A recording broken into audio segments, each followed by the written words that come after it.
Saudi আরবের দেশ, ওই সৌদি আরবে আমার বাংলাদেশি প্রবাসী আছে না নাই? আছে নি? সারা দিন রাত লাগাইয়া মায়ের সাথে কথা বলে, বাবার সঙ্গে কথা বলে, বারবার মায়ের চেহারাটা দেখা এরপরে কাজের জন্য যায়।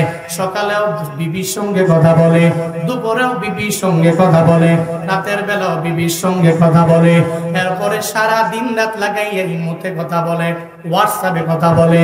ও বান্দারা, দুনিয়াতে যদি ইমুওয়ালারা ইমু বানাইয়া এত দূরত্বটাকে পরিপূর্ণ কাছে নিয়ে আসতে পারে, সুন্দর করে যদি মোবাইলের মাধ্যমে কথা বলতে পারে, একজনে সৌদি আরব আর একজনে বাংলাদেশ কথা বলা যায়, কোথায় আমেরিকা কোথায় বাংলাদেশ, এরপরেও মোবাইলের মাধ্যমে কথা বলা যায়, সময় লাগে না। 3 সেকেন্ড 4 সেকেন্ড 5 সেকেন্ড রিংগিং হওয়ার পরে অটোমেটিক অনলাইনে টেলিফোন ধরে কথা বলে, হাই হ্যালো কেমন আছো বলে ভালো আছি, এরপরে কুশল বিনিময় আরম্ভ করে দেয়। আমার মাওলা কি পারবে না?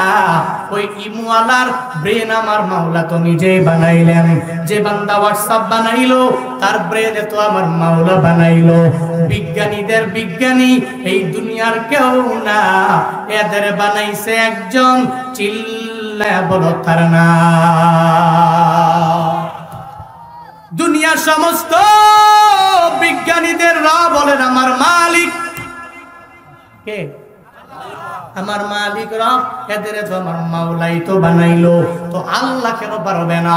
জান্নাত এবং জাহান্নামের মধ্যে আল্লাহ একটা মুহাওয়ারার ব্যবস্থা করে দিবে, একটা মুকালামার ব্যবস্থা করে দিবে। আল্লাহ পাক জান্নাতীদের জবান কইলা, জাহান্নামীদের জবান কইলা। আল্লাহ বলবে, এই জান্নাতীরা জাহান্নামীদেরকে প্রশ্ন করো, ও জাহান্নামীরা এবার জান্নাতীদেরকে জিগাও। এবার যখন বলা হবে, জান্নাতীরা জাহান্নামীদেরকে প্রথমত জিজ্ঞাসা করবে, মা সালাকাকুম ফি সাকার।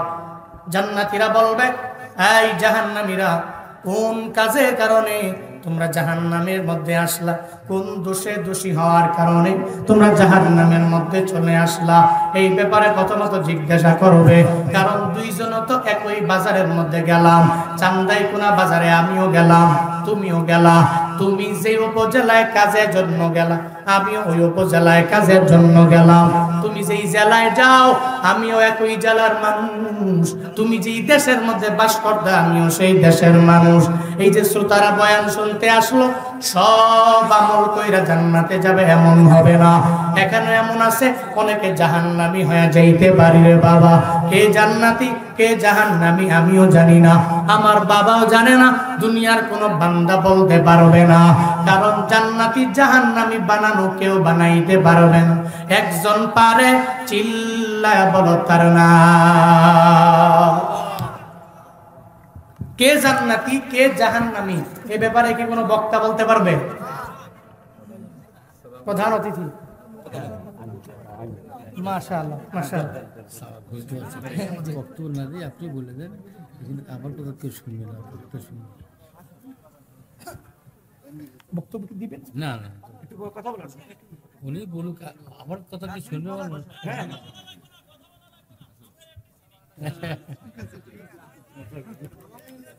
আমি বলতেছি যে উনি আসার পরেই আমারে বলতেছে, আমি বলবো না, আপনি বলে দেন।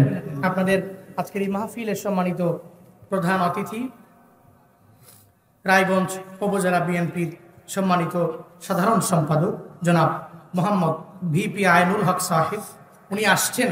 আপনারা তো চিনেনি নাকি? আপনাদের এলাকার কৃতি সন্তান। আল্লাহ নেক হায়াত দান করুক, সকলেই পড়ি আমিন। আরো জোরে পড়ে না আমিন। রাগ করেছেন আপনারা? কষ্ট পেয়েছেন আপনারা? মনে রাখবেন, কে জান্নাতি কে জাহান্নামী এ ব্যাপারে কে বলতে পারে? আরো জোরে বলে না, কে বলতে পারে? দুনিয়ার কোন ব্যক্তি বলতে পারবে? পারবে।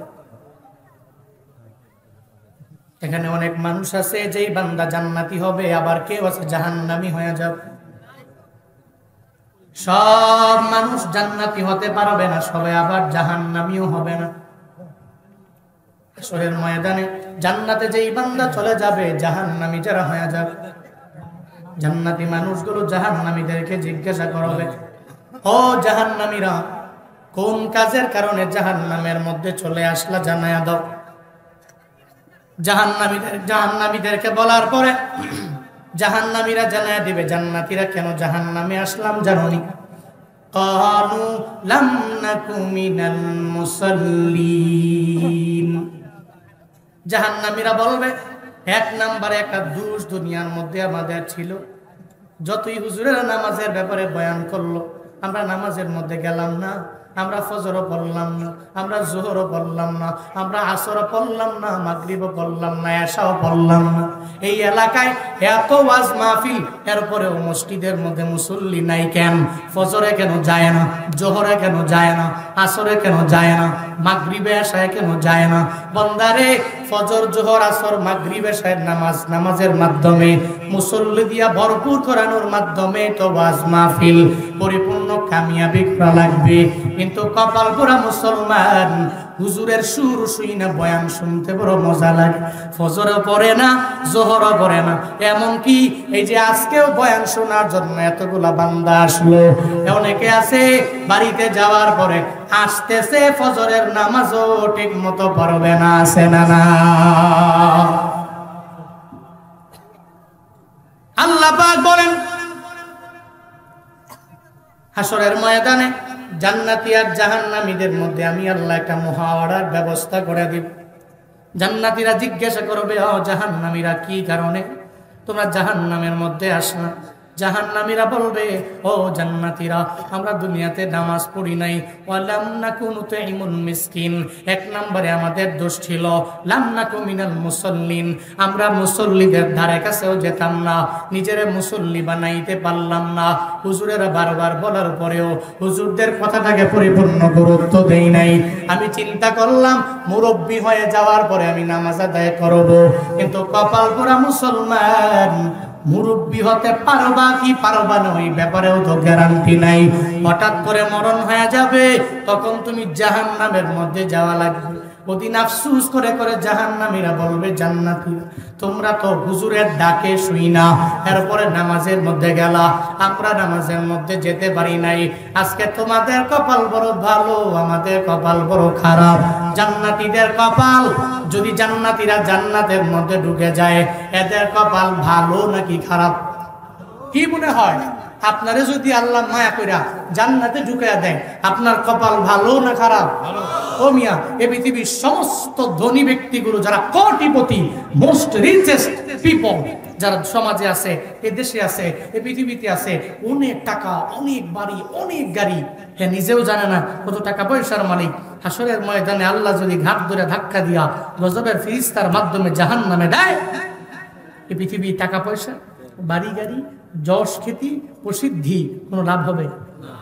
আরেকজন ব্যক্তি ঠিক মতো খাইতে পারে না, ঠিক মতো চলতে পারে না, ডে লেবার, দিন মজুর, দিনে আনে দিনে খায়। হাসরের ময়দানে আল্লাহ যদি কয়, এই ডে লেবার যা জান্নাতে চলে যা, ওই ডে লেবার দুনিয়াতে কষ্ট করলেও ও যদি জান্নাতে যায়, আমার মতো মশহুর ব্যক্তির চাইতে, আমার মতো টাকাওয়ালার চাইতে, আমার মতো যশ খ্যাতিওয়ালা ব্যক্তির চাইতে ওই রিকশাওয়ালা রবের দরবারে হাজার হাজার কোটি কোটি গুণে বড় দামি। ঠিক কিনা? ঠিক কিনা?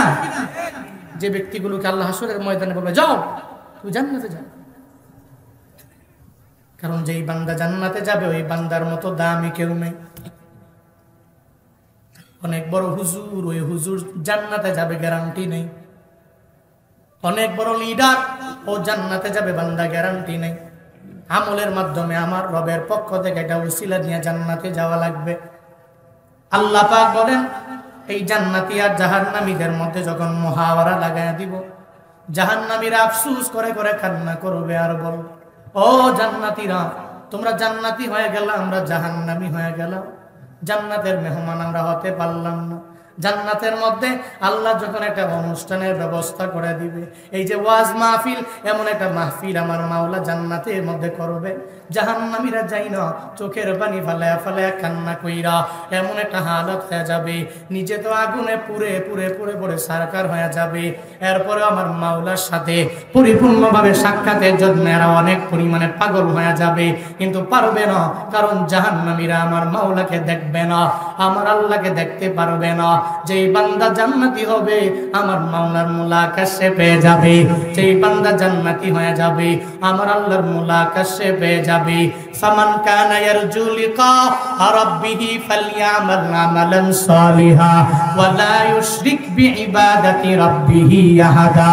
আল্লাহ পাক বলেন আমার কোন বান্দা যদি আমি রবের মুলাকাত পেতে চায়, আমি রবের সাক্ষাৎ নিয়ে আগায় যেতে চায়, কোন বান্দা যদি আমি রবের দেখা নিজের জীবনটারে ধন্য বানাইতে চায়, তাহলে দুইটা গুণে বান্দা গুণান্বিত হওয়া লাগবে।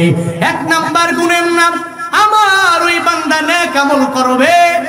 নেক আমলের পরে জীবনে কোনোদিন আমি রবের সাথে শিরিক করবে না, কাউকে শরীক লাগাবে না। এই দুইটা গুণে যদি গুণান্বিত হয়ে যাও আল্লাহ হাসরের ময়দানে তোমার আমারে জান্নাত দিবে। আর এই যে বান্দাগুলো জান্নাতি হবে আল্লাহ এদের সাথে পরিপূর্ণ দিদার লাগাবে, আল্লাহর সাথে এদের মুলাকাত হয়ে যাবে।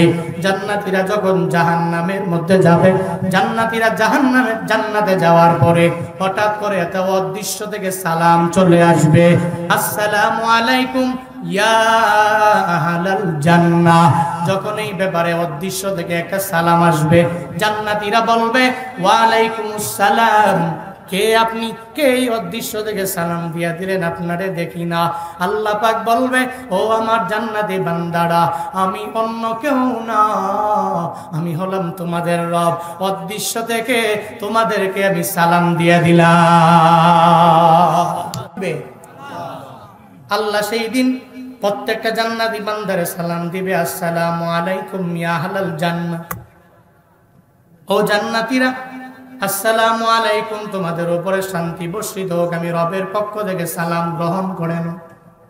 আল্লাহ পাক সালাম দিবেন, এরপরে অবাক হয়ে বলবে কে আপনি? আল্লাহ বলবে আমি আল্লাহ।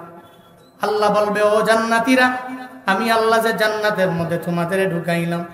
দুনিয়াতে কত কোরআনের মাধ্যমে, কোরআনের মাহফিলে এই কাজ করলে জান্নাতে যাওয়া লাগবে, এই কাজ করলে জাহান্নামী হওয়া লাগবে, এই ব্যাপারে যে আমি রব ওয়াদা দিলাম, এই ওয়াদা আমি আল্লাহ পরিপূর্ণ পূরণ করেছি কিনা জানায় দাও।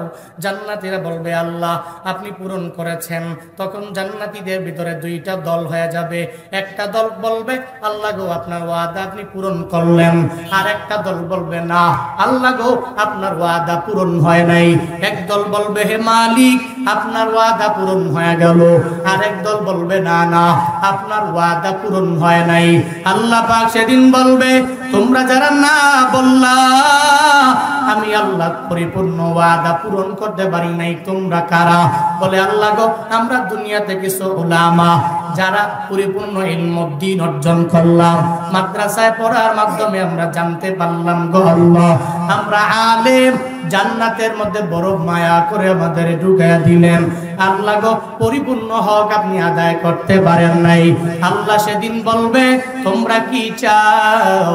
কেন তোমরা বললা আমি আল্লাহ তোমাদের হক আদায় করতে পারি নাই?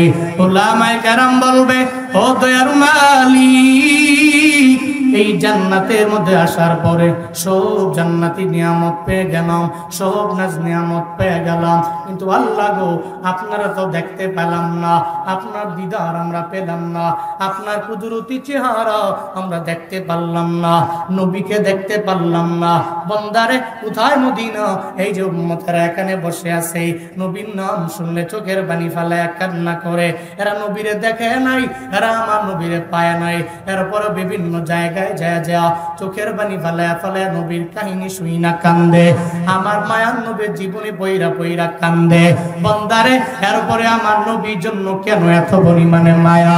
জান্নাতের মধ্যে যাওয়ার পরেও যদি উম্মতেরা আমার নবীরে দেখতে না পারে তাহলে তো আল্লাহর পরিপূর্ণ হক আদায় হবে না। উলামায়ে কেরাম জানায়া দেয় ও আল্লাহ আপনার দিদার বড় প্রয়োজন, আপনার নবীর দিদার বড় প্রয়োজন গো আল্লাহ। আল্লাহ গো একটা কিছুর ব্যবস্থা আপনি কইরা দেন। আল্লাহ সেদিন বলবে হে আমার জান্নাতি বান্দারা আমি আল্লাহ তোমাদের জন্য একটা ব্যবস্থা করে দিব, একটু অপেক্ষা করে নাও। মাজিদ নামক একটা জায়গা আছে, ওই জায়গার ভিতরে একটা মাহফিলের ব্যবস্থা করা হবে। ওই মাহফিলে তোমরা আসবা, আমি আল্লাহ স্বয়ং তোমাদেরকে দাওয়াত দিয়া দিলাম। করেন সুবহানাল্লাহ। দাওয়াত দিছে কে? কথা বলেন না, দাওয়াত দিছে কে? এখন আপনাদেরকে যেখানে দাওয়াত দিয়ে আনছে মাদ্রাসা কমিটি, এলাকার যুব সমাজ, ওদিন জান্নাতে দাওয়াত দিবে কোনো মানুষ নয়, দাওয়াত দিবে কে? আল্লাহ। সুবহানাল্লাহ জোরে পড়বেন না। আল্লাহ সেদিন দাওয়াত দিয়ে দিবে। আল্লাহ বলবে, এই জান্নাতীরা মাজিদ নামক জায়গার মধ্যে আসবা। ওই জায়গার মধ্যে আমি আল্লাহ তোমাদেরকে দাওয়াত দিয়ে দিলাম, একটা মাহফিলের ব্যবস্থা করা হোক। জান্নাতীরা বড় খুশি হয়ে যায়, মনে মনে ভাবে একটা মাহফিলের ব্যবস্থা জান্নাতের মধ্যেও হয়ে গেল। জান্নাতীরা এবার জান্নাতে মাহফিলের জন্য অপেক্ষায় রয়ে থাকবে। জান্নাতীরা চিন্তা ভাবনা করবে যে ওই জায়গায় মাহফিল হবে, আমরা সবাই যাব। একজনে আর একজনের সাথে বলা বলি করবে, একটু মাহফিলের সময় দিবে, মাহফিলে যাওয়ার জন্য পাগল হয়ে যাবে, প্রস্তুতি নিয়ে নিবে। বলে ওদিন আমার মাওলা দাওয়াত দিয়ে গেল, আমরা মাজিদ নামক জায়গার মধ্যে যাব, ওই জায়গার মধ্যে মাহফিল হয়ে যাবে। সব জান্নাতীরা যখন এবার অপেক্ষমান যে আল্লাহ মাহফিলের ব্যাপারে বলল, আমরাও মাহফিলের শোনার জন্য যাব। অপেক্ষা করে করে যখন মাহফিলের প্রিপারেশন আমার মাওলা নিয়ে নিল ফেরেশতাদের মাধ্যমে জান্নাতের মাজিদ নামক জায়গায়, ওই জায়গার ভিতরে আমার মাওলা দুনিয়ার সমস্ত জান্নাতীরা ওই জান্নাতীদের জন্য মাহফিলের জন্য একটা প্যান্ডেল সাজাইলো। বন্দারে, দুনিয়ার সাধারণ কোনো প্যান্ডেল না, এই প্যান্ডেল সাজাইলো ফেরেশতারা। এই প্যান্ডেলের জন্য মাঠের ব্যবস্থা করলো ফেরেশতারা। সব ফেরেশতারা হবে মাহফিল কমিটি। আর এই সভাপতি দুনিয়ার কেউ না, এর সভাপতি একজন, চিল্লায়া বলো তার নাম। আল্লাহ পাক হয়ে যাবে সভাপতি। আমার মাওলা যখন দাওয়াত দিলেন, জান্নাতীরা এবার চলে গেল। জান্নাতীরা ওই মাহফিল শোনার জন্য সবার জন্য একটা একটা সিংহাসনের ব্যবস্থা করা হয়। সিংহাসনের ভিতরে যখন যায় জান্নাতীরা বসে যায়, আল্লাহ পাক ফেরেশতাদেরকে বলে, এই ফেরেশতারা, আমার জান্নাতি বান্দারা বয়ান শুনবে, এদেরকে একটু খাবার দিবা না, একটু শরাব দিবা না, প্রত্যেকের হাতের মধ্যে শরাব দিয়ে দাও।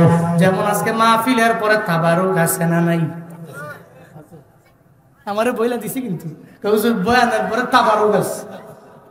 এটাই দুনিয়ার বাস্তবতা। দুনিয়ার মাহফিলে বয়ানের পরে তাবারুক দেয়। আগেও কোনো কোনো জায়গায় সব শ্রোতা যারা আছে এদেরকে লাইনে ধরায়া, সিরিয়াল ধরায়া কোনো মাদ্রাসায় অথবা কোনো বাড়িতে খাওয়ায়, এমন অনেক মাহফিলও আছে। ঠিক তদ্রুপভাবে আল্লাহ বলবে, এরা খালি মুখে কোনো পানীয় ছাড়া, কোনো খাবার ছাড়া এনে মাহফিল শুনবে কেমনে?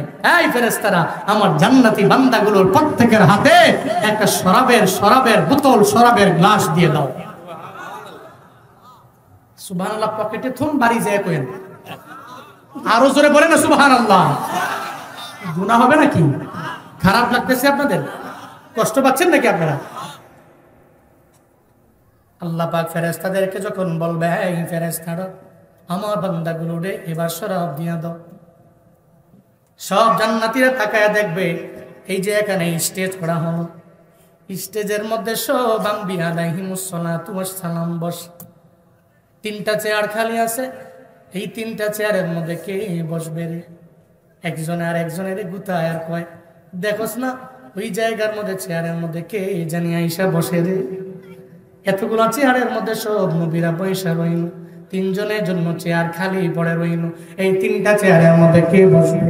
একজনে আর একজনের বলে, পরস্পরের ব্যাপারে যখন বলতে লাগলো, ওই পর্যায়ে এবার উপস্থাপক সাহেব আসলেন এবং সুন্দর করে প্রথমে জানায়া দিবে, ও জান্নাতীরা, এই জায়গার মধ্যে প্রথমত আজকে তোমাদেরকে কোরআন তিলাওয়াত শোনাবে কে জানোনি?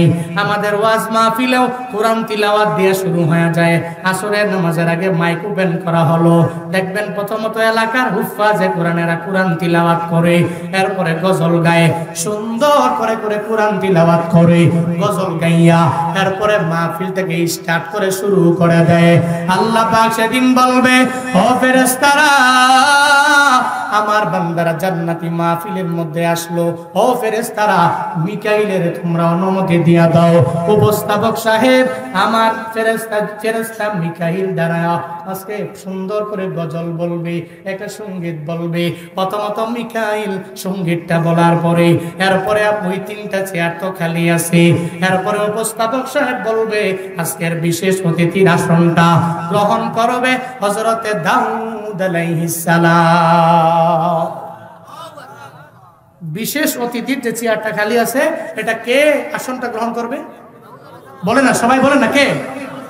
হযরতে দাউদ আলাইহিস সালাম বিশেষ অতিথির আসনটা গ্রহণ করবে। এরপরে উপস্থাপক সাহেব বলছেন,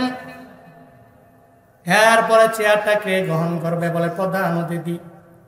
দুনিয়ার সাধারণ কেউ না, আমার নবী, তোমার নবী হযরতে মুহাম্মাদুর রাসূলুল্লাহ। প্রধান অতিথি কে? হযরত মুহাম্মদ সাল্লাল্লাহু। কি চারটেখানি প্রধান অতিথি জান্নাতের ভিতরে। প্রধান অতিথি পৃথিবীর সমস্ত জান্নাতীদের সামনে আমার নবী থাকবে। আল্লাহ নবীর সম্মান, নবীর মর্যাদা, নবীর মান আল্লাহ পাক কি পরিমাণে বাড়িয়েছেন। সুবহানাল্লাহ, জোরে পড়বেন না? নবীর উম্মত হয়ে কপাল পোড়া। তুমি আজকে চলার পথে চুলের কাটিং কাকে ফলো করে দিবা তুমি খুঁজে পাও না। নবী সাহাবায়ে কেরাম এরা বাদ দিয়া তুমি খালি মেসির কাটিং খুঁজো। সেলুনে গিয়া কয় মেসি যেমনে কাটিং দিয়ে আমার এমনে দাও, নেইমার যেমনে কাটিং দিয়ে আমার এমনে দাও, এমবাপ্পি যেমনে কাটিং দিয়ে আমার এমনে দাও। তোমার কাছে মেসিরে চোখে পড়ে, নেইমারে পড়ে, এমবাপ্পিরে পড়ে, কপাল পোড়া। আমার মদিনা হলো নবীর আখলাক, নবীর আদর্শ। নবী কেমনে চুল কাটলেন, নবী কিভাবে হাঁটলেন, নবী কিভাবে খাইলেন, নবী কিভাবে নিজের ব্যক্তিগত জীবনটাকে সাজালেন, গুছালেন। কপাল পোড়া মুসলমানেরা নবীর আদর্শ বাস্তবায়ন করে চলতে পারে।